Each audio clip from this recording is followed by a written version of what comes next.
Live షోకి తిరిగి స్వాగతం. వచ్చే ఎన్నికల సమయానికి ఏపీలో కాంగ్రెస్ వైఎస్ఆర్ కాంగ్రెస్ లో ఉండవన్న మంత్రి దేవాదాయ శాఖ మంత్రి మాణిక్యాలరావు వ్యాఖ్యలతో ఏకీవిస్తారా అంటే 24% మంది మాత్రమే అవునని 76% మంది కాదంటున్నారు. ఇక అతిథుల పరిచయం శ్రీ కర్నె ప్రభాకర్ గారు, టీఆర్ఎస్ సీనియర్ నేత, శాసన మండలి సభ్యులు. శ్రీ రాజేంద్ర ప్రసాద్ గారు, టీడీపీ సీనియర్ నేత, శాసన మండలి మాజీ సభ్యులు.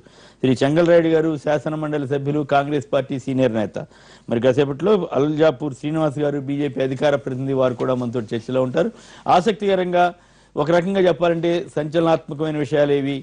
కన్నా లక్ష్మీనారాయణ గారు భారతీయ జనతా పార్టీలో ఆయన దాదాపు 25 ఏళ్లుగా ఎమ్మెల్యేగా ఉండి 14 ఏళ్ల పాటు మంత్రిగా ఉండి కాంగ్రెస్కి ఇప్పుడు గుడ్ బై చెప్పి మోడీ పనితీరుకు ఆకర్షితులై ఆయన కాంగ్రెస్కి గుడ్ బై చెప్పి బీజేపీలో చేరుతుంటే వైఎస్ఆర్ కాంగ్రెస్ పార్టీ సీనియర్ నేత, మాజీ మంత్రి వైఎస్ రాజశేఖరరెడ్డికి అత్యంత ఆప్తుడుగా పేరొందిన కొణతాల రామకృష్ణ జగన్పై విమర్శనాస్త్రాలు సంధించి అవమానాలు భరించలేక బానిసలా ఉండలేనని చెప్పి ఆయన పార్టీకి దాదాపుగా పార్టీ పదవికి వదిలేసి పార్టీకి కూడా వెళ్ళిపోవడానికి సిద్ధంగా ఉన్నారు. ఆయన కూడా బీజేపీ వైపు వెళ్ళవచ్చని ప్రచారం జరుగుతూ ఉంది.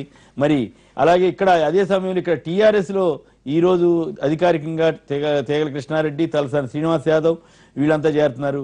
సో ఈ ఫిరాయింపుల ప్రభావం మొత్తం మీద బీజేపీ ఎలాంటి ఆంధ్రలో బీజేపీ టీడీపీలే ఉంటాయని బీజేపీ నేత మంత్రి మాణిక్యాలరావు చెబుతున్నారు. సో నిజంగానే బీజేపీ ఆంధ్రలో పుంజుకుంటుందా? కావూరు సాంబశివరావు అలాగే కన్నా వీళ్ళంతా కూడా కాంగ్రెస్లో ఉండగా గ్రూప్గా ఉండేవారు. ఇప్పుడు కావూరు గారు ముందు చేరారు కాబట్టి కన్నా కూడా ఆయన తర్వాత చేరినట్లు అనుకోవాలా, లేదు ఇంకా వేరే కారణాలు ఉన్నాయా? కాపు సామాజిక వర్గాన్ని అట్రాక్ట్ చేయడానికి ప్రత్యేకించి భారతీయ జనతా పార్టీ చేస్తున్న ప్రయత్నమా? పవన్ కళ్యాణ్ ఇప్పటికే బీజేపీ మద్దతుదారుడుగా ఉన్నారు జనసేన పెట్టినప్పటికి కూడా. సో ఈ నేపథ్యంలో ముందుగా ప్రభాకర్ గారు తన వ్యాఖ్య చెబుతారు. నిజంగానే ఏపీలో సామాజిక వర్గాల సమీకరణ కోసమా, లేక ఈ కన్నా లక్ష్మణ్ గారు కానీ కొణతాల గారు కానీ వీళ్ళంతా అటువైపు మొగ్గే అవకాశం ఉంది? కన్నా అయితే ఓపెన్ అని చెప్పేశారు కాబట్టి ఏమంటారు?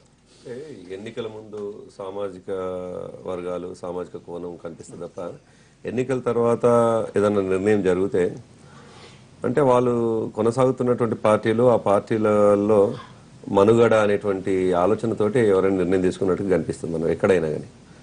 ఇవాళ కాంగ్రెసు తర్వాత వైఎస్ఆర్సీపీ రెండు పార్టీల పరిస్థితి అంటే వైఎస్ఆర్సీపీ ఏమో మనం పక్క రాష్ట్రంలో, తర్వాత కాంగ్రెస్ ఏమో దేశవ్యాప్తంగా. ఈ రెండు పార్టీలను చూసుకుంటే ఎగ్జిస్టెన్స్ కొంత ప్రమాదమైనటువంటిది. దీంట్లో కొనసాగితే మాకు భవిష్యత్తులో వ్యక్తిగతంగా పదవులు రావు అనేటువంటి అభిప్రాయం కనిపిస్తుంది.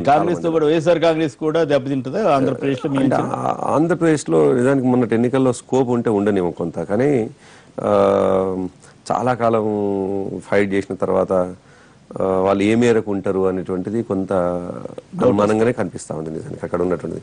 దానికి తోడు నమ్మకాన్ని ఇవ్వాల్సినటువంటిది, కాన్ఫిడెన్స్ ఇవ్వాల్సినటువంటి నాయకుడు ఎక్కడైనా కొంత అపనమ్మకంగా కనిపిస్తే డెఫినెట్గా చేజారు. కొంత ఆత్మగౌరవంతో ఉండే వాళ్ళు ఉంటారు, వాళ్ళు కొంత వేరే పార్టీలకు పోయేటుంటారు. కొందరేమో అవకాశాల కోసం పోయేవాళ్ళు ఉంటారు. అంటే నాయకుడి పైన నమ్మకం లేకుండా కొందరు, అవకాశాల కోసమేమో కొందరు. ఇవాళ మనం చూసినట్లయితే లక్ష్మీనారాయణ గారు కాదు, వారు కొణతాల రామకృష్ణ గారు చాలా సీరియస్ కామెంట్స్ చేసినారు. వారు ఈయనతో ఎవరు ఉంటారు, ఇంకా ఎవరు ఉండరు అనేటువంటి మాట. నిజానికి ఆ మాట రావటం అనేది, అందులో సీనియర్ నాయకుడు రామకృష్ణ గారిని మనం ఈజీగా అనుకోవడానికి ఏం లేదు. చాలా కాలంగా రాజకీయాలు అన్ని పార్టీలను వెళ్ళిపోయిన నాయకులు అట్లాగే తిట్టేస్తుంటారేమో. కాదు అంటే అదే అంటున్నాను కొమ్మినేని గారు, ఒక్కొక్కరు వెళ్ళిపోవడానికి ఒక్కొక్క కారణం కనిపిస్తుంది. అన్నిటినీ ఒకే రూపైన చూడలేము మనం. పోయే వాళ్ళందరూ కూడా కామెంట్ చేసిపోతారు అని అనుకోవడానికి లేదు. కొందరు డిగ్నిఫైడ్గా నాకు ఇష్టం లేదు అని అనుకున్నప్పుడు తాము మరో దారి చూసుకుంటారు తప్ప. అంటే రామకృష్ణ గారు లాంటి వ్యక్తి అంత తీవ్రమైనటువంటి వ్యాఖ్యలు చేసింది అన్నప్పుడు కొంత ఆలోచించుకోవాల్సినటువంటిది, ఏదైనా కొంత అది ఉంటే మార్పు చేసుకొని సరి చేసుకోవాల్సినటువంటి అవసరం ఉంది. ఆఫ్ కోర్స్ తను యువకుడు, రాజకీయాలు కొంత బాగా సీరియస్గా నిర్ణయాలు తీసుకునేటువంటి ఉండొచ్చు, కానీ సరిపోవాల్సినటువంటి అవసరం ఉంది. అంటే మ్యాచ్ కావాలి. తమ వెంట నడిచేటువంటి నాయకులకు తమ ఆలోచన విధానానికి సరిపోయేటట్టు ఉండాలి తప్ప స్పీడ్ నిర్ణయాలతో దుందుడు అనలేక నేను మాట ఉంటుంది. ఇక రెండోది, మీరు అన్నట్టుగా దేశవ్యాప్తంగా కాంగ్రెస్ పార్టీ పరిస్థితి చూస్తే ఒకసారి 30 సంవత్సరాలుగా ఉన్నటువంటి వాళ్లే ఆ పాత తరం ఆలోచనలు కొత్త తరానికి ఇవాళ మారుతున్నది. దేశవ్యాప్తంగా మారుతున్నటువంటి పరిస్థితులకు అనుగుణంగా ఎందుకో వాళ్ళ అడుగులు కనిపించటం లేదు. రాష్ట్రాలని ఒక తీరుగా అంటే దేశం మొత్తాన్ని ఒకే యూనిట్ గా చూస్తున్నట్టుగా కనిపిస్తుంది తప్ప ఒక్కొక్క రాష్ట్రానికి ఒక ప్రత్యేకమైన పరిస్థితి ఉంటుంది. ఆ ప్రత్యేక పరిస్థితుల్లో మనం ఇమిడి కార్యక్రమాలు తీసుకుంటే సక్సెస్ అవుతాం అనేటువంటి పరిస్థితి ఉండాల్సింది, కానీ కాంగ్రెస్లో అట్లా ఎందుకు కనిపించడం లేదు. At the same time Rajiv Gandhi తరహాలో రాహుల్ గాంధీని రిసీవ్ చేసుకోలేదు. ఎందుకు రాజీవ్ గాంధీ గారిని చాలా బాగా రిసీవ్ చేసుకున్నారు. ఈయన కూడా అంత యాక్టివ్ గా ఉన్నట్టు కనిపించట్లేదు. అంటే ఆయన తీసుకున్నటువంటి కొన్ని బాధ్యతల్ని ఫెయిల్యూర్ కనిపించింది. 2-3 బాధ్యతలు తీసుకుంటే ఆయనకి ఆయన నిర్ణయాలు ఆయన మీద ఆయనకి నమ్మకాలు లేవు. ఎగ్జాక్ట్లీ. ప్రైమ్ మినిస్టర్ చేస్తే ఈయన ఒప్పుకోడు. ఆ ఏజ్ కి సరిపోయిన నిర్ణయాలు ఎందుకో కనిపించలేదు. యూత్ ని అట్రాక్ట్ చేసేటువంటి నిర్ణయాలు, అటువంటి అడుగులు రాహుల్ గాంధీ వైపు నుంచి కనిపించకపోవడంతో ఇవాళ కాంగ్రెస్ భవిష్యత్తు 10 సంవత్సరాల వరకు ఒక అంధకారం లాగా. కాకపోతే కాంగ్రెస్ ఒక లక్షణం ఉంటుంది. అఫ్ కోర్స్ ఇప్పుడు చిన్నగా అది తగ్గుతున్నది అనుకోండి, సాంప్రదాయక ఓట్లు కనిపిస్తాయి కొమ్మనేని గారు కాంగ్రెస్ పార్టీలో. ఇప్పుడు 70 దశకంలో చేసుకున్నటువంటి ఇందిరాగాంధీ తీసుకున్నటువంటి నిర్ణయాల పట్ల ఇప్పటికీ చాలా మంది పెద్ద మనుషులు ఆ నమ్మకాలు మాకు అంటే Congress mark Indiramma mark vote అని చెప్పేసి కనిపిస్తుంది. అది 20 నుండి ఏపీలో అయితే కాంగ్రెస్ ఇక మరి కష్టం, అందుకే వెళ్ళిపోయి ఉంటాడు కన్నా గారు. అంతే ఏపీలో అయితే మనకి అసలు కనీసం 0 పరిస్థితి కనిపిస్తా ఉంది కదా. ఎవరు కూడా మండల్లో ఉన్నారు తప్ప కనీసం అసెంబ్లీలో ఒకరు లేనటువంటి పరిస్థితి అక్కడ ఉంది. కాబట్టి కొంత దేశవ్యాప్తంగా నాట్ ఓన్లీ ఇప్పుడు నిజంగానే బీజేపీ బలపడితే అది టీడీపీ బీజేపీ మధ్య పోటీగా మారద్దా? కాంగ్రెస్ వైఎస్ఆర్ కాంగ్రెస్ కనుక కనుమరుగైపోతే నిజంగానే అంటే ఈ నిమిషానికి అయితే వాళ్ళిద్దరూ మిత్రత్వంతో ఉన్నారు కాబట్టి మనం భవిష్యత్తును ఎట్లా ప్రిడిక్ట్ చేయగలుగుతాం? నిజానికి ఎప్పుడు స్నేహితులు అవుతా ఉంటారో ఎప్పుడు శత్రువులు అవుతారో తెలియని పరిస్థితి కదా. రైట్. రాజేంద్ర ప్రసాద్ గారేంటి మీకు భవిష్యత్తులో బీజేపీ ప్రత్యర్థి అవుతుందా, లేదు మొత్తం ఈ రెండింటిని కనుమరుగైపోతే ఇక మీ ఇద్దరే కలిసి ఉంటారా? అది ఒక ఆసక్తికరమైన ప్రశ్న. అందులో సామాజిక వర్గాల సమీకరణ కూడా ఏమైనా మారుతుందా? ఇది ఊహాజనితమైనటువంటి ప్రశ్న. అయినా కొన్ని వాస్తవాలు చూసుకుంటే మనకి కాంగ్రెస్ ఆల్మోస్ట్ వాళ్ళు ఖాళీ అయిపోయింది. ఏదో పాపం మా చెంగల్ రాయుడు గారు లాంటి వాళ్ళు 1-6 అక్కడక్కడ ఉన్నారు, కానీ వీళ్ళకి కూడా ఇక తప్పనిసరి పరిస్థితి వస్తుంది. ఇక ఎందుకంటే పార్టీ అనేది ఉంటే కార్యకర్తలు ఉండి ఏమైనా గ్రౌండ్ ఉంటే ఏమైనా ఆడటానికి ఉంటుంది, కానీ మొత్తం ఖాళీ అయిపోయిన తర్వాత అనివార్యంగా వీళ్ళు ఇంకో జట్టులో చేరాలి కాబట్టి అది అవుతుంది. అలా కాంగ్రెస్కి భవిష్యత్తు లేదనేది స్పష్టంగా తెలుస్తుంది. ఎందుకంటే ఆ నాయకత్వం పటిష్టత లేదు, నాయకులు కూడా తిరుగుబాటు చేస్తున్నారు. గతంలో కాంగ్రెస్ ఓడిపోయినా నాయకత్వం పటిష్టంగా ఉండేది, కార్యకర్తలు కింది స్థాయి నాయకులు ఉండేవాళ్ళు. కానీ చిదంబరం లాంటి లాయలిస్టు కూడా గాంధీల నాయకత్వం మారాలన్న తర్వాత ఇక జాతీయ స్థాయి కానించి ప్రాంతీయ స్థాయి వరకు మన సీమాంధ్ర అంటే ఇక టోటల్గా ఇదైపోయింది అనుకోండి. ఆ చేసినటువంటి విభజనలో చేసినటువంటి తప్పులను వాటి ద్వారా సాంప్రదాయిక ఓటింగ్ కూడా దెబ్బతింది. ప్రభాకర్ గారు అన్నట్టు నిజంగా సాంప్రదాయ ఓటింగ్ ఉంది, కానీ అది కూడా దెబ్బతింది, కొంత వైసీపీకి టర్న్ అయింది. సో కాంగ్రెస్ ఇక ఫినిష్ అయిపోయిందండి. ఇక మిగిలింది వైఎస్ఆర్ పార్టీ. వైఎస్ఆర్ పార్టీని ఎవరు ఏం చేయడం అసలు జగన్మోహన్ రెడ్డి గారే దాన్ని కాలు రాసేస్తారు. దాన్ని ఆయనే భస్మాసురుడు లెక్క తయారైపోయి ఆ పార్టీని ఆయన ప్రవర్తన వల్ల, ఆయన అహంకారం, అహంభావం, ఆయన యొక్క వ్యక్తిగత శైలి వలన డెఫినెట్గా కొణతాల రామకృష్ణ గారు లాంటి వైఎస్ ఫాలోయర్, స్ట్రాంగ్ ఫాలోయరు, పార్టీ పెట్టక ముందు నుంచి కూడా వైఎస్ కుటుంబంలో ఉండి కాంగ్రెస్లోంచి వచ్చేసి ఆ పదవిని కూడా కాదనుకుని తిరిగినటువంటి వ్యక్తి ఈరోజు నీ గుమ్మం ముందు నేను పడిగాపులు పడలేను అనేటటువంటి స్ట్రాంగ్. మీరు ఎందాక అన్నారు బయటకు వెళ్ళిన వాళ్ళు చాలామంది అంటారు కదా అని, కానీ కొనతాళ్ళు లాంటి వాళ్ళు అంటాం మామూలు విషయం కాదు. సో అదే పరిస్థితి వైఎస్ఆర్ లో అందరు నాయకుల్లో కనబడతారు. చాలా కాలంగా కాస్త అంటీ అంటున్నట్టే ఉంటున్నాడు కదా. అంటే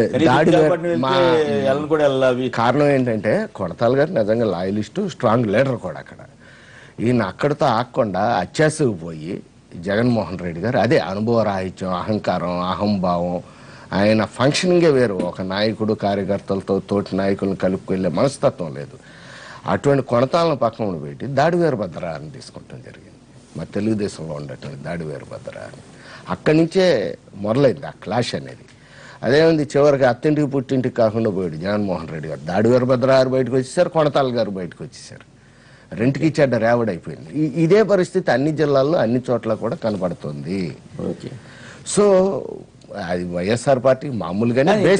మీరేమనుకోకపోతే సరదాగా ఆసక్తికరమైన ప్రశ్న వేస్తారు. అంటే మీరు అన్నారు ఇక్కడ వైఎస్ఆర్ కాంగ్రెస్ వాళ్ళు ఎవరు లేరు కాబట్టి, మీరు అనంతపురం జిల్లాలో తీసుకుంటే పరిటాల సునీత, జేసీ దివాకర్ రెడ్డి ఉప్పు నిప్పుగా ఉంటారు. వాళ్ళిద్దరిని మీరు ఎట్లా కలుపుకోగలిగారు? వీళ్ళని అహంకారం, దాడి వీరభద్రరావు తీసుకోవడం తప్పు అని అంటున్నారు. సో ఈ రెండుకి పోలిక ఏమైనా చేసి చెప్తారా? అంటే అది మీ చాతుర్యం కావచ్చు, నేను కాదు, మీ చాతుర్యం కావచ్చు. వాళ్ళిద్దరిని కలిపి ఎట్లా నడపగలిగారు? ఈయన ఎక్కడ ఫెయిల్ అయ్యాడు? అదే చెప్పేది. ఆ సమర్థత మా చంద్రబాబు నాయుడు గారికి ఉంది. ఎవళ్ళు ఎంతవరకు చూడాలి, ఎంతవరకు గౌరవించాలి, ఎంతవరకు వాళ్ళకి అవకాశాలు ఇవ్వాలి అది పార్టీకి కానీ రాష్ట్రానికి కానీ ఎంతవరకు ఒక అవసరం అవుతుంది. ఇవన్నీ ఒక సమర్థవంతంగా అహంకారం అహంభావాలు లేకుండా మానవతా దృక్పథంతో ఒక లీడర్గా వ్యవహరించే వ్యక్తి చంద్రబాబు నాయుడు. చంద్రబాబు నాయుడు రాష్ట్ర అవసరాల దృష్ట్యా సీమాంధ్ర భవిష్యత్తు దృష్ట్యా చేయటం జరిగింది కొన్ని అడ్జస్ట్మెంట్లు. అది జగన్మోహన్ రెడ్డి గారికి లేదు ఆ సమర్థత. సో అది మేం కాదు కదా, ఇంకోళ్ళు కదా, ఎవరు ఏం చేయని అవసరం లేదు. అది ఆటోమేటిక్గా అది కాలగర్భంలో కలిసిపోతుంది. మిగిలితే మీరు అన్న విధంగా బీజేపీ ఉంటుంది, లేకపోతే సామాజిక వర్గం వెళ్ళిపోద్దా ఏమవుద్దా అది ఇదని అన్నారు. కాపులకి సహజ సిద్ధంగా కాపులకి సహజ సిద్ధంగా పుట్టినీళ్ళు లాంటిది ఏది తెలుగుదేశం పార్టీ. మీరు ఈస్ట్ గోదావరి కానీ వెస్ట్ గోదావరి కానీ తీసుకోండి, అసలు ఆ బేసే అది. వాళ్ళు గతంలో ఏమన్నా కొంచెం పక్కకు వెళ్ళినా మరలా తమ స్వగృహ ప్రవేశం చేశారు. తర్వాత ఇక్కడ రాష్ట్రంలో ఎక్కడ పొలిటికల్ వ్యాక్యూమ్ లేదండి. ఒక సమర్థవంతమైనటువంటి చంద్రబాబు నాయుడు గారి నాయకత్వం ఉంది, ప్రజారంజకమైన పరిపాలన చేస్తున్నారు. పోనీ మోడీని చూసి ఏమైనా ఆకర్షితులై వెళదామా అంటే మోడీ గారు ఇప్పుడు చేస్తున్న కార్యక్రమాలన్నీ, ఆయన పటిష్టవంతమైన పరిపాలన కానివ్వండి, ఆయన సమర్థవంతమైన పరిపాలన కానీ అవన్నీ చంద్రబాబు నాయుడు గారు ఎప్పుడో 20 సంవత్సరాల క్రితం చూపెట్టారు. అప్పుడు అమలు చేశారు, ఇప్పుడు అమలు చేస్తున్నారు. కనుక అక్కడ వ్యాక్యూమ్ లేదు. తెలుగుదేశం పార్టీనే స్టాండర్డ్గా ఉంటుంది ఈ సీమాంధ్రలో. ఐదో మీకు స్పష్టంగా చెప్పాలంటే మరి పార్టీలు నిజంగానే అయిపోయినాయి అనుకోండి, బీజేపీ మీరు ఎట్లా కలిసి ఉంటారనేది నాకు అదే నేను చెప్పేది. అది అనివార్యంగా పాపం వైఎస్ఆర్ పార్టీ కానీ కాంగ్రెస్ భావజాలం తెలుగుదేశంకి వ్యతిరేకంగా ఉండేవాళ్ళు, లేకపోతే మా తెలుగుదేశం రిజెక్ట్ చేసినటువంటి వాళ్ళందరూ అనివార్యంగా ఏదో గొడుగు ఏదో గ్రౌండ్ కావాలి కాబట్టి ఆటకి బీజేపీకి వెళ్ళొచ్చు. రిజెక్టెడ్ పీసెస్ అవన్నీ కూడా కాదు. బీజేపీ అంత అధ్వానమైన పార్టీయా? మరి పాపం వాళ్ళు ఆలోచించుకోవాలి. మా మిత్రపక్షంగా మేమే అనకూడదు. మరి అటువంటి రిజెక్టెడ్ పర్సన్స్ అందరినీ కూడా పబ్లిక్ లో ఆ ఇమేజ్ కానివ్వండి, ఆ విశ్వసనీయత 14 ఏళ్ళు మంత్రిగా ఉన్న కన్నా లక్ష్మణ్ ఒకసారి ఓడిపోతే రిజెక్టెడ్ అయిపోతారా? అయిపోయింది కదా. ప్రజలు తీవ్రంగా డిపాజిట్లు లేకుండా కన్నా ఏంటి మొత్తం కాంగ్రెస్ పార్టీని సీమాంధ్రలో డిపాజిట్లే రాలేదండి. డిపాజిట్లు వచ్చినాయి. మీరు బయలువాళ్ళు మొత్తం ఒక చారిత్రాత్మకమైన తప్పిదం చేశారు. ఒక 25-30 సంవత్సరాలు అసలు కాంగ్రెస్ పార్టీ అనేది కనపడదు. ఇక అది అది పాత చర్చ. ఇక్కడ వచ్చేది బీజేపీ మా మిత్రపక్షంగా ఉంటుంది, అది కలకాలం కొనసాగుతుంది. సీమాంధ్రలో ఏముంటుంది వాళ్ళ వల్ల ఏం కాదు కదా. అయితే కాంగ్రెస్ పార్టీనే గెలిపించుకునేవాళ్ళు, లేకపోతే ఇక్కడ ఉంటే వైఎస్ఆర్ పార్టీనే గెలిపించుకునేవాళ్ళు. ఇక్కడ గాంధీ చంద్రబాబు నాయుడు గారు సమర్థవంతమైనటువంటి పరిపాలనలో వీళ్ళకి ఎటువంటి అవకాశాలు అసలు పొలిటికల్ వ్యాక్యూమే లేదు, రాదు కూడా. రానప్పుడు ఇంకా వేరే ఆల్టర్నేటివ్ అనేది ఏది పుంజుకుంటుంది అనేది ఒట్టిదే. మోడీ గారికి బీజేపీ కూడా పుంజుకోదు ఒకవేళ వీళ్ళంతా చేరినా కూడా. వైఎస్ఆర్ కాంగ్రెస్ లో 67 మంది ఎమ్మెల్యేలు ఉన్నారు. ఈ 6-7 ఇద్దరు మీ దాంట్లో చేరినా ఇంకో 6 ఉన్నారు ఎంపీలు ఉన్నారు. వాళ్ళందరూ ఎటు వెళ్తారు? మీ దగ్గరికి అయితే రాలేరు కదా. మీరు వాళ్ళని కూడా మీరే కలుపుకుంటారు, లేకపోతే వాళ్ళంతా బీజేపీలో చేరతారు? తెలుగుదేశం పార్టీకి అక్కడ స్థానిక పరిస్థితులు జిల్లాలో లేకపోతే భావజాలం కలిసిన వాళ్ళు, కాస్త సచ్చరిత కలిగిన వాళ్ళు, అటువంటి వాళ్ళు మన దగ్గరికి వస్తే సచ్చరిత, ఎదుటి పార్టీలోకి వెళ్తే దుశ్చరిత్ర. అది డెఫినెటే కదా. అది ప్రజలు ఆదరించిన వాళ్ళందరూ కూడా తెలుగుదేశం పార్టీకి ఓ చరిత్ర ఉంది. తెలుగుదేశం పార్టీ అసలు ఆవిర్భావమే తెలుగు ప్రజల చరిత్ర వదిలేసి ఇక్కడ అటువంటి పొలిటికల్ వ్యాక్యూమ్ లేదండి. అది చంద్రబాబు నాయుడు గారి సమర్థవంతమైన నాయకత్వంలో భవిష్యత్తులో కూడా రాదు.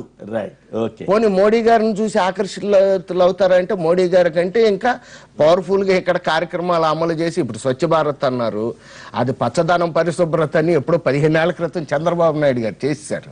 ఇటువంటి అన్ని చాలా కార్యక్రమాలు చేశారు కాబట్టి అదే నో ఆల్టర్నేటివ్. చంద్రబాబు నాయుడు గారికి తెలుగుదేశం పార్టీకి ఆల్టర్నేటివ్ పార్టీ అనేది దాంట్లో అనుమానం లేదు. కానీ అయితే మొత్తం అంతా అయిపోయింది అనుకోవడంలో అది కొంచెం భ్రమే ఉద్యమం. మన ప్రయత్నం తప్పులే, ప్రయత్నం వరకు చేయకుండా ఎట్లా? అదే చెంగల్రాయుడు గారు ఏంటి అయిపోయినట్టు అయిపోయిందని చెబుతున్నారు. అసలు మొత్తం అంతా కథ కన్నా లాంటి వాళ్ళు వెళ్ళిపోవడం కాస్త అది మీకు, అట్లా కొనతాల లాంటి వాళ్ళు అంత ఘాటైన వ్యాఖ్యలు చేయడం వైఎస్ఆర్ కాంగ్రెస్ కి ఇబ్బందికరమైన పరిస్థితే కదా. రాజేంద్ర ప్రసాద్ గారు మిగతా దాదాపు 90% తెలుగుదేశాన్ని మోస్తాడు ఆయన. మిగతా 10%నే చంద్రబాబు నాయుడు గారు మోసేది. కాబట్టి ఏమైనా చెప్తాడు, మేము వినాల్సిందే. అసలు నీ బోటి మంచి మా పార్టీలో ఎంట్రన్స్ ఉంది తెలుగుదేశం, మరి తొందరపడి నువ్వు వ్యాఖ్యలు చేయపాక. టీడీపీ మంచి ఏం చేస్తారు పాప, అక్కడ గ్రౌండ్ లేదు, ప్లేయర్స్ లేరు, నన్ను చెప్పండి. అందువల్లనే అవకాశం ఉంటుంది. నేను మాట్లాడేటప్పుడు ఆయన మాట్లాడుకుని 4 మాటలు చెప్పేది, నా తరపున కూడా ఆయన మాట్లాడచ్చు. చెప్పండి చెప్పండి. మాణిక్యాల రావు గారు మాట్లాడిన తర్వాత వైఎస్ఆర్ కాంగ్రెస్ ఎమ్మెల్యే శ్రీకాంత్ రెడ్డి గారు వారు మాట్లాడారు. మాణిక్యాల రావు గారు ఇచ్చినటువంటి స్టేట్మెంట్ లో మీకు వచ్చినటువంటి డౌట్ నాకు మొదట్లోనే వచ్చింది. మీరు ప్రభాకర్ గారిని అడిగారు, భారతీయ జనతా పార్టీ బలపడి ఈ 2 పార్టీలు కనపడకపోతే మీరిద్దరు కొట్లాడుకోవాల్సి వస్తుంది కదా వచ్చే ఎన్నికలు అనేది. భారతీయ జనతా పార్టీ ఎంత బలపడితే మీకు అంత నష్టం, దాంట్లో ఏం అనుమానం ఏం లేదు. అందుకే ఆయన చెప్పాడు రిజెక్టెడ్ గ్యాంగ్ అని చెప్పాడు. ఇప్పుడు మేము ఇంకా ఎక్కువ మోతే 78లో కాంగ్రెస్ పార్టీ తరఫున గెలిచిన వాళ్ళు, 83లో తెలుగుదేశం తరఫున పోటీ చేసేసి 38తో ఓడిపోయిన వాళ్ళు వీళ్ళ పార్టీకి నాయకత్వం వహిస్తున్నారు. ఎవరు మీకు తెలియదా? అప్పుడు ఓడిపోయారు కాబట్టి 38,000 ఓడిపోయారా? 38,000తో ఒక వార్డు నెంబర్ 17,000. ఏం సార్ 17,000 నాకు గుర్తు. నేను అక్కడే ఉన్నాను అప్పుడు తిరుపతిలో. ఆయన నాయుడు గారు, ఆయన పేరు కూడా నాయుడు, వెంకటరామనాయుడు గారి మీద ఓడిపోయారు. సో రిజెక్టెడ్ గూడ్స్ అని మీలో చేర్చుకుంటే మటుకు సచ్చరితులు, మీరు రిజెక్ట్ చేస్తే మటుకు చుచ్చరితులా, ఏదేదో మీ పదాల్లో మాకు తెలియదు. సరే, కాదుగా ఎప్పుడో 30 ఏళ్ల క్రితం జరిగింది. తర్వాత ఆయన ఓన్ చేసుకున్నారు, జనం ఒప్పుకున్నారు, టీడీపీకి ఆయనే నాయకుడే అందరూ యాక్సెప్ట్ చేశారు కదా. చేసిన తర్వాత మళ్ళీ మీరు చరిత్ర చెబితే ఎట్లా? ఇప్పుడు మనం చాలా చరిత్ర చెప్పారు. ఈ రోజు జరిగేది రేపు చరిత్రలోకి వస్తుంది. కాబట్టి చరిత్రను తీసుకొని మనం ముందుకు సాగలిగితే ఎప్పుడైనా సరే ముందుకు వెళ్ళగలుగుతాం. రెండోది, ఇక్కడ ఈ 2 పార్టీలు కనపడు అంటున్నారు. జాతీయ పార్టీలు కనపడకుండా పోతాయంటే మీ భ్రమలనే అనుకోవాల్సిందే. భారతీయ జనతా పార్టీ కేంద్రంలో ఆల్టర్నేటివ్ ఏది ఉంది? వేరే పార్టీ ఏదైనా ఉందే? వేరేది ఏం లేదు. కాంగ్రెస్ పార్టీ అన్ని అలైడ్ పార్టీస్, తప్పనిసరిగా ఆల్టర్నేటివ్ అక్కడ ఉంది. ఇక్కడ ఒక్క నిమిషం మీరు అనుమతిస్తే వైఎస్ఆర్ కాంగ్రెస్ సీనియర్ నేత శాసన సభ్యులు శ్రీకాంత్ రెడ్డి గారు లైన్లో ఉన్నారు. శ్రీకాంత్ రెడ్డి గారు నమస్కారం. నమస్కారం. ఏంటి వైఎస్ఆర్ కాంగ్రెస్ ఉండు, బీజేపీలే ఉంటాయని మంత్రి మాణిక్యాల రావు అంటున్నారు, రాజేంద్ర ప్రసాద్ గారు కూడా అదే చెబుతున్నారు. మీ కొనతాల చాలా ఘాటైన వ్యాఖ్యలు చేశారు, అవమానించారు, బానిసనా అని అడిగారు. ఏం సమాధానం చెప్తారు? ఇది చాలా ఇబ్బందికరమైన పరిస్థితి అనుకుంటా మీకు. ఒక అంశము కొమ్మినేని గారు, కొనతల గారు అందరికి కూడా గౌరవనీయులైనటువంటి వ్యక్తి. ఆయన ఎప్పుడు కూడా తొందరపడేటువంటి వ్యక్తి. అనవసరంగా ఈ లీకేజ్ ఏవో చేసుకొని రకరకాల ప్రచారాలు చేస్తున్నారు. ఖచ్చితంగా అది సర్దుబాటు అయ్యేటువంటి అవకాశం ఉంటుంది. కొనతల గారు కూడా ఎప్పుడు కూడా జగన్ గారి విషయంలో చాలా పాజిటివ్ గా ఉండేటువంటి వాళ్ళు. కొన్ని క్రియేషన్స్ జరిగింటే అవన్నీ కూడా సర్దుకుంటాయండి, అది పెద్ద విషయం కాదు. అది మాణిక్యాల రావు గారు ఆ విషయం మళ్ళీ చెప్తారండి మీకు, ఈ విషయం చెప్తారు. కాదు శ్రీకాంత్ రెడ్డి గారు, ఏదో మెల్లగా ఆయన్ని కాస్త బుజ్జగించాలని మీరేదో ప్రయత్నం చేస్తున్నట్లుంది. ఆయన నన్ను అవమానించారు, అవమానానికి గురయ్యాను, బానిసలుగా చూడొద్దు, కావాలంటే పార్టీని కూడా వదిలిపోతానని చెప్పిన సందేశం, మెసేజ్ ఇచ్చింది వాస్తవమా కాదా? అది చూడండి, ఇది పూర్తిగా ఇంతవరకు ఆయన డైరెక్ట్ గా మీడియాకి వచ్చి మాట్లాడింది కాదు కదా. ఇది లేఖలు ఏదో వచ్చినాయి, ఆ లేఖలు లీక్ అయినా అయితే మాట్లాడుతున్నారు రకరకాలుగా. ఈ అన్ని అంశాలు కూడా ఆయన స్వయంగా బయటకు వచ్చి చెప్పినప్పుడు వాస్తవాలు ఏందో తెలుస్తాయి. కొనతల గారు కూడా ఎప్పుడు కూడా అట్లా తొందరపడేటువంటి వ్యక్తి కాదు. ఆయన కష్టకాలంలో కూడా పార్టీకి నిలబడ్డారు. ఇప్పుడు కూడా ఖచ్చితంగా మాకు అందరికి అండగా ఉంటారు. కొన్ని చిన్న ఏదైనా మిస్టేక్ జరిగితే కూడా సర్దుకునే అవకాశం ఉంటుంది. ఈ రోజు తెలుగుదేశం పార్టీకి సంబంధించినటువంటి వాళ్ళు అనేక మంది మన తెలంగాణలో వెళ్ళిపోతున్నారు కదా, దానికి వాళ్ళు కూడా ఒకసారి అంటే వాళ్ళు ఎట్లయిపోయినాయంటే రాజకీయాలు ఒక అంశం చెప్పబోతున్నానండి. అధికారం ఉంటేనే మేము రాజకీయాలు ఉంటాం, లేకపోతే పార్టీలు మారిపోతాము అన్న పరిస్థితి ఏర్పడిపోయింది. చాలా దుష్ట పరిణామం అండి. ఈరోజు మాణిక్యరావు గారు ఏదో స్టేట్మెంట్ ఇచ్చారు, రేపు పొద్దున అంటే పార్టీ పోతే ఆ 2 పార్టీలో కొట్టుకోవాలని వాళ్ళు ఆలోచన చేసుకుంటున్నారు, 2 కుమ్మక్కై చేసుకోవాలని ఆలోచన చేసుకుంటున్నారు. కనీసం మాణిక్యరావు గారు ఒక బీసీ మంత్రిగా ఉండి, ఒక దేవాదాయ శాఖ మంత్రిగా ఉండి, కనకదుర్గమ్మ గారికి పట్టు వస్త్రాలు సమర్పించే విషయంలో చేసినటువంటి అవమానాన్ని ఆయన మర్చిపోయి ఉండొచ్చు. ఏదో మంత్రి పదవి ఉంటే చాలా అన్నట్టుగా ఆయన భావిస్తున్నాడేమో. ఏ పార్టీ కూడా చెంగల్రెడ్డి గారు, మన కొమ్మినేని గారు, ఇప్పుడు ఏ పార్టీ కూడా వెళ్ళిపోతుంది అని చెప్పి వ్యాఖ్యానాలు చేయటము చాలా దురదృష్టకరం. వైఎస్ఆర్ కాంగ్రెస్ పార్టీ ఇంకా 5 సంవత్సరాల అధికారం ఉంది అని తెలిసి కూడా అధికారాన్ని వదులుకొని ప్రజల కోసం బయట వచ్చి కష్టకాలంలో 5 సంవత్సరాలు రియల్ ప్రతిపక్షంగా పోరాడినటువంటి పార్టీ వైఎస్ఆర్ కాంగ్రెస్ పార్టీ. ఇటువంటి అధికారం రెండోసారి కూడా లేకపోవడం కొంతమంది నిరుత్సాహానికి గురి కావచ్చు, కానీ అధికారం ఉంటేనే పార్టీలలో కొనసాగుతాం అన్న దుష్ట సాంప్రదాయాన్ని పక్కన పెట్టాలి. ఈరోజు కన్నా లక్ష్మీనారాయణ గారు మోడీ గారి పరిస్థితి ఆకర్షణ అయిపోయినాను, అభివృద్ధి కోసం పోయినానని చెప్తున్నటువంటి మాట ఒకసారి మనం అందరం కూడా ఆలోచన చేయాలి. ఆయన 15 సంవత్సరాలు మంత్రిగా ఉండి అభివృద్ధి చేయలేకుండా నేను ఫెయిల్ అయిపోయినానని చెప్పి ఒప్పుకొని పోవాలి, కానీ ఎక్కడ అధికారం ఉంటే అక్కడ అనుభవించినటువంటి అధికారంలో ఉన్నప్పుడు ఎటువంటి అభివృద్ధి చేయకుండా ఇప్పుడు అటుపక్కకు పోయి ఆశలు పడడం అన్నది చాలా దుర్మార్గమైనటువంటి చర్యలు. అదే రకంగా మన పురంధేశ్వరి గారు కానీ కావూరు సాంబశివరావు గారు కానీ వీళ్ళు అత్యంత పెద్ద పదవులు అనుభవించినటువంటి వాళ్ళు. ఆ పదవులు అనుభవించిన సమయంలో అభివృద్ధిలో కనపడదు, అప్పుడు చేయరు. శ్రీకాంత్ రెడ్డి గారు ఆడగొడవ మీకెందుకు కానీ జగన్ అహంకారం తర్వాత ఆయన ప్రవర్తన తీరు వీటన్నిటికీ కారణంగానే వీళ్ళంతా వెళ్ళిపోతున్నారు, ఆయనకి అసమర్థత చేతకాంతనం అని రాజేంద్ర ప్రసాద్ గారు వ్యాఖ్యానించారు. కాదండి, వెళ్ళిపోయే టైంలో నిందలు వేయటము సహజం. అంటే తన అటుపక్క మంచి పేరు తెచ్చుకోవాలన్న ఉద్దేశంతోనే ఉంటారు చాలా మంది కూడా. ఆ అహంకారం అన్నది ప్రతి ఒక్కరు మాట్లాడుతుంటే కేవలం కొంతమంది సృష్టించినటువంటి హైప్ తప్పితే రియల్ గా వెళ్ళి జగన్ గారితో మాట్లాడిన వాళ్ళు ఎవరు కూడా అట్లా ఉండరు. మేము ఇంత దగ్గరగా ఉన్నటువంటి వాళ్ళం ఏ రోజు కూడా మాకు అటువంటి భావన కలగలేదు. అటువంటి భావన కలిగినప్పుడు మేము కూడా సీనియర్ సభ్యులు అటువంటి ఆలోచన చేసి బయటకు మాట్లాడేటోళ్ళం కదా. ఒక స్ప్రెడ్ మాత్రం చేస్తున్నారు. తన అనేక అంశాలలో ప్రజల కోసం చూడండి, మొన్న కూడా వైజాగ్ లో ఆయన 7 రోజులు అల్లు పెరగకుండా రాత్రి మిడ్ నైట్ వరకు తిరిగితే వాళ్ళు క్రియేషన్ చేసుకున్నారు. బాబు బస్సులో ఉన్నాడు, జగన్ గారు హోటల్లో ఉన్నారు అని. ఆయన బాబు గారు బస్సు 5 స్టార్ హోటల్ కాదు కదా, 8 స్టార్ ఫెసిలిటీస్ ఉన్నటువంటి బస్సులో ఉండేది. ఆయన దాని కూడా పబ్లిసిటీగా వాడుకుంటారు. ఇటువంటి చేసేటప్పుడు ఎవరు కూడా ఏం చేయలేరు. సుమన్ గారు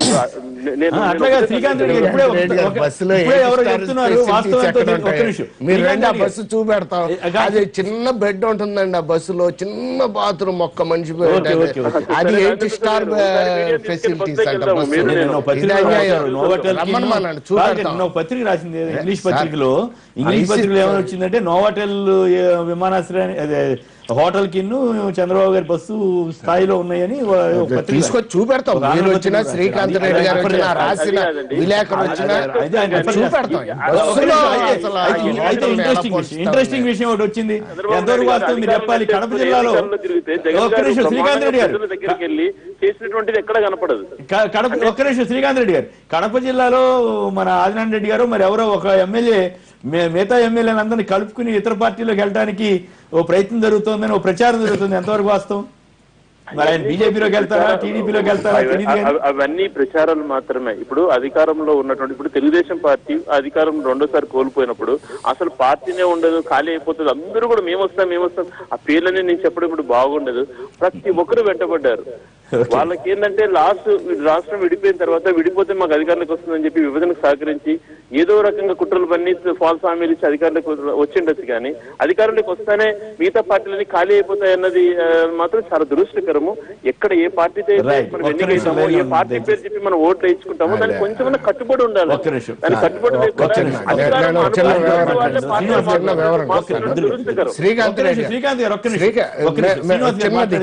సందర్భం ఉంది కాబట్టి ఇక్కడే మేము అధికారంలోకి వచ్చామని కాంగ్రెస్ పార్టీనో వైఎస్ఆర్నో బలహీనపరచాలని నాయకులు తెచ్చుకోవాలని మేము చూడట్లా. అది ఆటోమేటిక్ గా డైల్యూట్ అయిపోతాయి పార్టీలు. మేము అధికారంలోకి వచ్చిన తర్వాత ఇప్పుడు శ్రీకాంత్ రెడ్డి గారు అన్నట్టు అధికారంలోకి వచ్చామని మేము కావాలని ఏదో పండుగలు పని ఇక్కడ తెలంగాణలో కేసీఆర్ గారు చేసినట్టు తెలుగుదేశం వాళ్ళు వేయటల్లా. మేము అసలు పట్టించుకోని అవసరం లేదు. కాంగ్రెస్ ఎట్టాగో ఓ 20 తాళ్లలోపు బొంద పెట్టబడింది, ఇక అది మరలా లేకపోతే దాని గురించి చర్చ వద్దు. ఇక ఉంది వైఎస్ఆర్ మీరు అన్నట్టు ఆదినారాయణ రెడ్డి గారి నాయకత్వంలో 18 మంది ఎమ్మెల్యేలు బీజేపీ మొత్తం వాళ్ళు ఉండే 60 మంది బీజేపీకి మాట్లాడుకుంటున్నారు.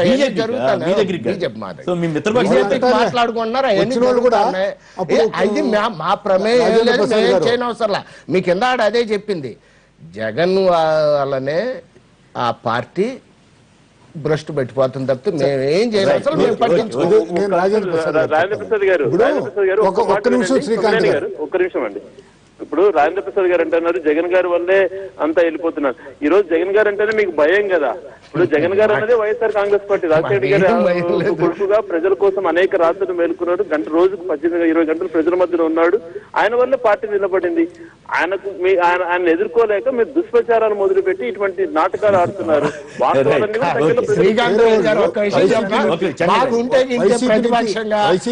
జగన్మోహన్ రెడ్డి గారు ఉండాలండి. ఆయన ఉంటేనే పచ్చగా మేము పచ్చగా ఉంటాం. ఆయన అట్లా ఉంటాడు. కడప జిల్లా నుంచి చేస్తారని నేను నమ్ముకున్నాను. కడప జిల్లా నుంచి చేస్తారంటే నేను నమ్మను. ఒకవేళ చేరితే బీజేపీలో చేరితే బీజేపీ కానీ ఏ పార్టీ కానీ లోపల ఆ పార్టీ బయట ఏరే పార్టీ అని చెప్తారు. చేరినప్పుడే చెప్తారు. అదేంటి లోపల కిరణ్ బయట జగన్ అన్నారు కదా పొద్దు. అదే అట్లా చేస్తారా? 99% చేరరు సార్. చేరినారనుకోండి. ఆదినారాయణ రెడ్డి గారు అప్పుడు అట్లా చేశాడు. అవును, వైఎస్ఆర్ కాంగ్రెస్ మత్తు ఇచ్చాడు. మళ్ళీ కిరణ్ దగ్గర ఉన్నాడు. మొత్తం ఫైనల్ గా చేరాడు. ఆ మాట చెప్పాడు కదా. బీజేపీని ఇంకేదంటారు ఇది ఎట్లా ఏ పార్టీలు చేస్తే ఆ పార్టీ మీ పార్టీలు చేస్తే మీకు ఇంకో పేరు ఎవరికి చెప్తారు మరి? మళ్ళీ జగన్ మొన్నట్టు అంటారు. శ్రీనివాస్ గారు ఏంటి ఏపీలో బీజేపీ పుంజుకుంటుందా? ఏపీలో మరి నిజంగానే మీ మంత్రి గారు నన్ను కట్ చేసినారు మీరు. ఏపీలో ఆల్టర్నేటివ్ గా బీజేపీ తప్ప ఏ పార్టీ లేదు అక్కడ. ఎవరికి ఆల్టర్నేటివ్? ఉన్నటువంటి సిచ్యువేషన్ లో పౌలరానికి ప్రజల కోసం పనిచేసే పార్టీగా భారతీయ జనతా పార్టీ మాత్రమే ఆల్టర్నేటివ్ అక్కడ ఉంటారు. నెక్స్ట్ అంటే టీడీపీతో పోటీ పడతారా? ఆ దిశగా ఈ పొత్తు నిన్నటి మాట కదా. ఇప్పుడున్న ప్రభుత్వంలో వచ్చే ఎలక్షన్ లో పొత్తు ఉంటాయా లేవా అని మేము ఎట్లా చెప్పాలి? రాజకీయాలు ఏది కూడా శాశ్వతం కాదు. మిత్రత్వం కావచ్చు, శత్రుత్వం కావచ్చు, ఇవన్నీ కూడా. అందుకే రిజెక్టెడ్ లీడర్స్ అందరూ వీళ్ళు రిజెక్ట్ చేసిన మీరు తీసుకుంటున్నారు. వారు చెప్తున్నారు రిజెక్టర్ అని. వాళ్ళ పార్టీలో కూడా చాలా మంది వచ్చినారు. వాళ్ళందరూ రిజెక్టర్ అని ఒప్పుకుంటారు మీరు? వాళ్ళ పార్టీలో కూడా నిన్నటిదాకా వేరే పార్టీలో ఉన్న వాళ్ళందరూ కూడాను ఇవాళ టీడీపీలో మంత్రులు ఉన్నారు, ఎంపీలు ఉన్నారు. లాస్ట్ మినిట్లో జాయిన్ అయ్యి టికెట్ తీసుకొని జాయిన్ అయినారు. ఇప్పుడు మిత్రుత్వం ఇప్పుడు పొత్తున్నది కాబట్టి ఓపెన్ గా ఇట్లా పబ్లిక్ ముందర మీడియా ముందర మాట్లాడుకోలేము. కానీ వారు తీసినారు కాబట్టి చెప్తాను. ఆల్టర్నేటివ్ బీజేపీ మాత్రమే, మేము మాత్రమే అని చెప్తున్నారు. బీజేపీని ఎక్కడ స్కోప్ ఇవ్వట్లేదు రాజేంద్ర ప్రసాద్ గారు. బట్ మా యొక్క అనాలిసిస్ మేరకు డెఫినెట్ గా అక్కడ కాంగ్రెస్ వైసీపీ లేనప్పుడు ఆల్టర్నేటివ్ బీజేపీ మాత్రమే ఉంటది. పోలరైజేషన్ ఉంటుందా అనేది సమస్య. అంటే కాపు సామాజిక వర్గాన్ని అట్రాక్ట్ చేస్తారా, లేదా రెడ్డి సామాజిక వర్గాన్ని అట్రాక్ట్ చేస్తారా, కమ్మ సామాజిక వర్గాన్ని సామాజిక వర్గాల వారిగా నేను ఇప్పుడు అనలైజ్ చేయలేను. కానీ ఓవరాల్ గా చూస్తున్నట్టయితే ఆల్టర్నేటివ్ గా ప్రజలకు కనబడేది భారతీయ జనతా పార్టీ మాత్రమే. ఇంకొకటి మోదీ గారి మీద ఉన్నటువంటి విశ్వాసంతో ఇవాళ అడ్మినిస్ట్రేషన్ మొత్తం కూడా మోడీ కంటే మా నాయకుడి ముందు చేశారని చెప్తుందా? అంత వారు మహాత్మా గాంధీ కన్నా పెద్దోళ్ళు అని చెప్పి చెప్తారు. మహాత్మా గాంధీ కూడా ఇప్పుడు చెప్పుకుంటున్నారు. నేను చెప్పింది ఏంటి? స్వచ్ఛ భారత్ టేకప్ చేశారు. ఈయన పరిశుభ్రం పచ్చదనం అని చెప్పి ఎప్పుడో చేశారని చెప్పారు. మరీ అంత భుజాలు తడుకో దట్ట మాట్లాడితే మేము ఇంకా బాగా మాట్లాడగలం. మనం మిత్రపక్షం కొంచెం సమయంలో పాటించాలి. అట్లా మాట్లాడితే ఎడబెడం మేము మాట్లాడతాం. అన్ని చాలా వస్తాయి వ్యవహారాలు. అన్నున్నాయి వ్యవహారాలు మీ ఇద్దరు మధ్య, మా ఇద్దరు మధ్య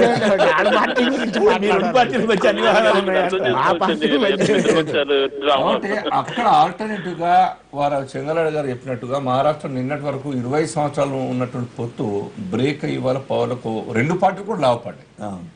44-45 అట్లా ఇండిపెండెంట్ గా కూడా చేస్తా ఉంటారు. అవకాశం ఉంటుంది. ఎవరైనా పొలిటికల్ పార్టీ ఎదుటివాడిని ఈల్డ్ చేయడం కోసం పొలిటికల్ పార్టీ అడ్జస్ట్ పెట్టుకోదు. పొలిటికల్ పార్టీ అంటే పవర్ జాగ్రత్త పడాల్సిందే మీ దెబ్బకి. ఇప్పుడు force to factor, factor to power, అది పొలిటికల్ థియరీ. అది ఇది ఒక ఫోర్స్గా తయారు కావటం, ఫోర్స్ తర్వాత డిసైడింగ్ ఫ్యాక్టర్గా కావటం, ఫ్యాక్టర్ నుంచి పవర్లోకి రావటం మహారాష్ట్ర ఎన్నికలు నిరూపించినాయి. సో అదే లైన్ లో వెళ్తుందా బీజేపీ? ఎక్కడికైనా వెళ్లాల్సిందే. తమిళనాడులో వెళ్లాల్సిందే, ఆంధ్రాలో, Telangana already existing party Bharatiya Janata ఉంది. కానీ అంత స్థాయికి రాగలుగుతుందా భారతీయ జనతా పార్టీ? 23%, 18% ఇప్పుడు వచ్చినాయి మొన్నటి ఎలక్షన్. రెండు కలిపి కదా బీజేపీకి, ఓన్లీ బీజేపీకి 18%. పార్లమెంట్ సభ్యుల యొక్క ఓటింగ్ ప్యాటర్న్ చూస్తుంటే 23.5%. టీడీపీ కంటే పెద్ద పార్టీ. మీది వాళ్ళకి 15 మంది ఉన్నారు, మీకు 5 ఉన్నారు. ఇక్కడ ఎన్ని సీట్లు గెలిచిన క్వశ్చన్ కాదు. కానీ ఓవరాల్ గా ఎవ్రీ సెగ్మెంట్ లో బీజేపీ యొక్క ఓట్ బ్యాంక్ ఉంది. ఎవ్రీ సెగ్మెంట్ లో మినిమం 18% ఓట్ బ్యాంక్ ఉంది. ఒక్క నిమిషం సార్. ఇప్పుడు భారతీయ జనతా పార్టీ పవర్ లేక రావాలని factor, force to factor, factor to పవర్కి వచ్చేదానికి ప్రయత్నాలు చేస్తున్నది. ఆంధ్రప్రదేశ్లో సమైక్య ఆంధ్రప్రదేశ్లో కూడా భారతీయ జనతా పార్టీకి ఎగ్జిస్టెన్స్ తెలంగాణ ప్రాంతంలోనే ఉండేది. పివి నరసింహరావు అట్టటువంటి ఓడించినటువంటి అంతా భారతీయ జనతా పార్టీ జంగారెడ్డికే దక్కింది. అట్లా కాదు, ఇద్దరు కలిసి టీడీపీ మద్దతు వల్ల గెలవగలిగాడులే కానీ ఆ రోజు ఎన్టీ రామారావు వేవ్ కదా 84 లో, ఆ వేవ్ లో కూడా రెండు వస్తే ఒకటి ఆంధ్రప్రదేశ్ వేవ్ లో బీజేపీ అని కలిసినాయి కాబట్టి గెలిచారంట. మిగతా చోట ఓడిపోయినాయి శ్రీనివాసరావు గారు. మీరు ఆ వేవ్ లో కూడా ఇచ్చినా కూడా వరంగల్ నుంచి గెలిచినటువంటి జంగారెడ్డి గారు మనం గుర్తు చేసుకోవాలి. రెండు గెలిస్తే భారతదేశంలో ఒకటి ఆంధ్రప్రదేశ్ నుంచి వచ్చింది.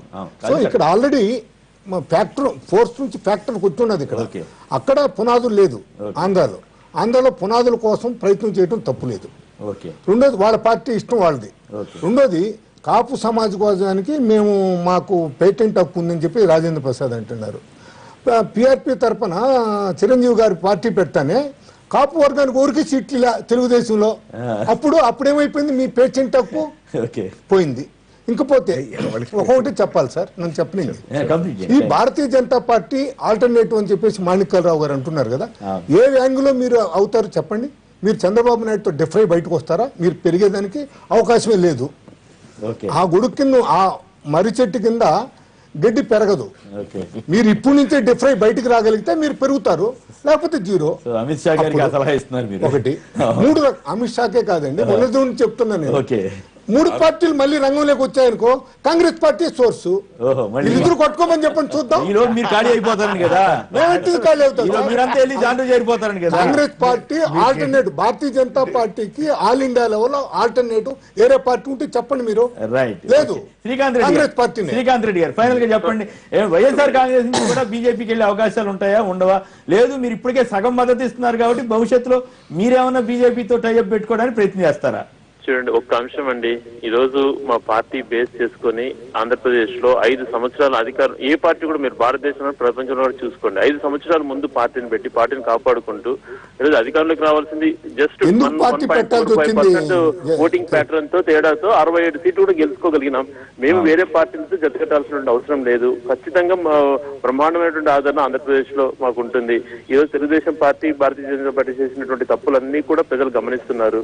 వీళ్ళు ఇంతకుముందు చెంగల్ గారు చెప్పినట్టు నిజంగా బీజేపీ ఆ 2 పార్టీలు మిగులుతాయని చెప్పినటువంటి మంత్రి గారు దాన్ని ధైర్యం చెప్పగలుగుతారా? మేమిద్దరమే పోటీ పడతాం, భవిష్యత్తులో మేమే ప్రతిపక్ష పాత్రగా ఇప్పుడు పోషించి అన్న ధైర్యంగా చెప్పగలుగుతారా?